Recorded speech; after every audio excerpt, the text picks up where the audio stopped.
খুব বেশি যে প্রশ্নটি করা হয়েছে সেটি হচ্ছে জানতে চাওয়া হয়েছে 7 ভাগে কুরবানি করা যাবে কিনা। এই ধরনের প্রশ্ন কিন্তু আমরা আগে শুনতাম না।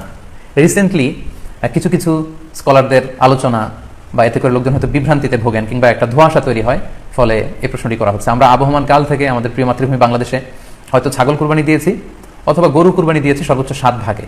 সো এটা আমাদের সবার কাছে জানা ছিল, এ নিয়ে আগে সংশয় ছিল না। ইদানিংকালে অনেকের মধ্যে এই বিষয়ে সংশয় জেগেছে। কেউ কেউ বলে থাকেন যে ভাগে যদি কুরবানি দেওয়া হয় 7 জনে মিলে, গরুতে বা মহিষে বা উটে, এই ভাগে কুরবানি হবে না, এটা অনেকে বলে থাকেন। এই কথাটি আসলে ঠিক নয়।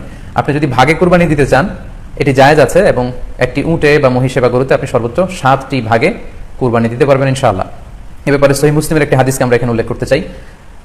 সাইয়েদনা জাবের রাদিয়াল্লাহু তাআলা আনহু থেকে বর্ণিত, তিনি বলেন, ক্বালা হাজাজনা মা রাসূলিল্লাহি সাল্লাল্লাহু আলাইহি ওয়াসাল্লাম, আমরা আল্লাহ রাসূল সাল্লাল্লাহু আলাইহি ওয়াসাল্লামের সাথে হজ করেছি। ফানাহারনাল বাঈরা আন সাবআ, সেখানে আমরা উট কুরবানি দিয়েছি 7 জনের পক্ষ থেকে। ওয়াল বাকারাতা আন সাবআ, আর আমরা সেখানে গরু কুরবানি দিয়েছি 7 জনের পক্ষ থেকে। খুব সুস্পষ্ট, একটি উটে ওনারা 7 জন অংশগ্রহণ করতেন, একটি গরুতে 7 জন অংশগ্রহণ করতেন। তো এই হাদিসের আলোকে অনেকে বলে থাকেন যে এটি হজের সময়, সফরের সময়, কিন্তু মুকিম অবস্থায় 7 ভাগে দেওয়া যায় না। আসলে এই কথাটিও ঠিক নয়, কারণ সুনান আবু দাউদের আরেকটি হাদিসে এসেছে যেখানে আল্লাহ রাসূল সাল্লাল্লাহু আলাইহি ওয়াসাল্লাম সুস্পষ্ট বলেছেন, সেখানে হজ বা কোনো সফরের উল্লেখ নেই। সেটা হচ্ছে জেনারেল স্টেটমেন্ট, অর্থাৎ আল বাকারাতু আন সাবআ, গরুতে সর্বোচ্চ 7 অংশ দিয়ে কুরবানি দেওয়া যায়। ওয়াল জাযুরু আন সাবআ, আর উটের ক্ষেত্রেও সর্বোচ্চ 7 অংশ দিয়ে কুরবানি দেওয়া যায়। তো এই হাদিস, দ্বিতীয় যে হাদিসটি উল্লেখ করলাম, এটা হচ্ছে জেনারেল স্টেটমেন্ট। সেখানে সফর মুকিম কোনো কথা বলা হয়নি। ইন জেনারেলি বলা হয়েছে যে উটে 7 ভাগ দেওয়া যায়, গরুতে 7 ভাগ দেওয়া যায়। সো আমরা যারা ভাগে কুরবানি দিচ্ছি 7 জন মিলে একটি গরু, আপনারা নিঃসন্দেহে সানন্দ চিত্তে নিশ্চিন্তে কুরবানি দিতে পারেন। সহিহ হাদিসের আলোকে এটি সাব্যস্ত, এতে কোনো সমস্যা নেই ইনশাআল্লাহ। তবে ভাগে কুরবানিতে কিংবা যৌথ কুরবানিতে কয়েকটি বিষয় আমাদেরকে খেয়াল রাখতে হবে। নাম্বার 1 হচ্ছে নিয়ত। আপনাদের ইন্টেনশনটা ক্লিয়ার হতে হবে।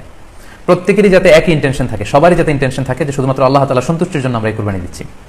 এখানে কয়েকজনের যদি ইন্টেনশন থাকে যে আল্লাহর সন্তুষ্টি, অন্যজনের যদি নিয়তে ঝামেলা থাকে, তাহলে কিন্তু কুরবানিটা প্রশ্নবিদ্ধ হয়ে যাচ্ছে।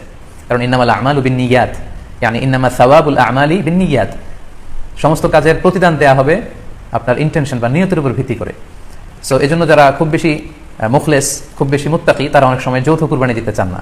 তাদের সামর্থ্য না থাকলে ছোট একটা ছাগল দিয়ে তারা একাকী কুরবানি দিতে চান। The safe, he want to be in the safer side. কারণ যৌথ কুরবানি দিতে দিতে যে কার মনে কি চিন্তা, কার মনে কি নিয়ত, আমরা কিন্তু কিছু জানি না। সো যদি যৌথ কুরবানি দেন, কুরবানির আগে সবাইকে এটা কনসার্ন করে দেওয়া, রিমাইন্ডার দেওয়া যে ভাই আমাদের কুরবানিটা হবে শুধুমাত্র কেবলমাত্র আল্লাহ তাআলার সন্তুষ্টির জন্য, অন্য কোনো নিয়তের জন্য না থাকে, তাহলে কিন্তু আমাদের কুরবানি বরবাদ হয়ে যাবে। এটা হচ্ছে প্রথম কনসার্ন। 2 নম্বর কনসার্ন হচ্ছে হালাল উপার্জন দিয়ে কুরবানি হতে হবে। যৌথ কুরবানিতে কেউ কেউ যদি